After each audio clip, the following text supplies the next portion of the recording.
এখন থেকে ঠিক ২০ ঘন্টা আগে ওসমান হাদি তার ভেরিফাইড ফেসবুক পেজে একটি পোস্ট করেছিলেন, যে পোস্টের ক্যাপশনে লেখা ছিল, যারা আমাকে ময়লা পানি মারতে চান তারা বাসার ঠিকানা জানাবেন প্লিজ।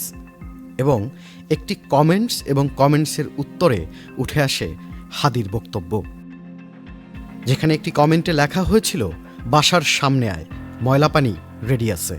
ওসমান হাদি সেখানে কমেন্ট করেছিলেন, বাসার ঠিকানা দিন প্লিজ, সামান্য ময়লা পানিতে আমরা কিছুই বলবো না, ভোট ও দোয়া চেয়ে চলে আসব, আমাদের বুকে গুলি চালানোর আগ পর্যন্ত আমরা কাউকে কোনো প্রতিরোধ করব না।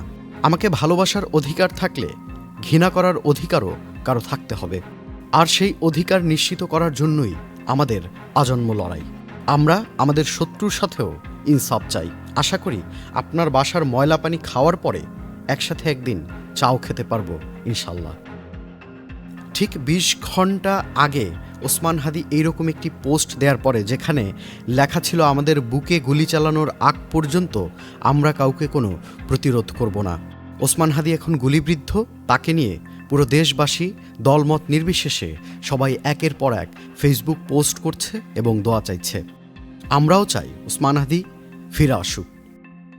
আসন্ন ত্রয়োদশ জাতীয় সংসদ নির্বাচনে ঢাকা ৮ আসনের স্বতন্ত্র প্রার্থী ও ইনকিলাব মঞ্চের মুখপাত্র শরীফ ওসমান হাদিকে গুলি করেছে দুর্বৃত্তরা।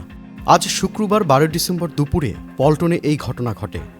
জুলাই ঐক্যের অন্যতম সংগঠক ইসরাফিল ফরাইজি এ তথ্য নিশ্চিত করেছেন। ওসমান হাদিকে উদ্ধার করে ঢাকা মেডিকেল কলেজ হাসপাতালে নেওয়া হয়েছে। আইনশৃঙ্খলা বাহিনীর সদস্যরা হাসপাতাল ও ঘটনাস্থলে গিয়েছেন ইতিমধ্যে। এছাড়াও ইনকিলাব মঞ্চের সদস্য ও সমর্থকরা ঢাকা মেডিকেল কলেজ হাসপাতালে অবস্থান করছে। গুলিবিদ্ধ ওসমান হাদিকে বাঁচাতে বি নেগেটিভ রক্তের প্রয়োজন বলেও জানিয়েছে ঢাকা মেডিকেল কর্তৃপক্ষ। তবে ওসমান হাদির অবস্থা কেমন এটি জানতে হলে আরও অপেক্ষা করতে হবে কিছু সময়। Tanfir Limon, channel I.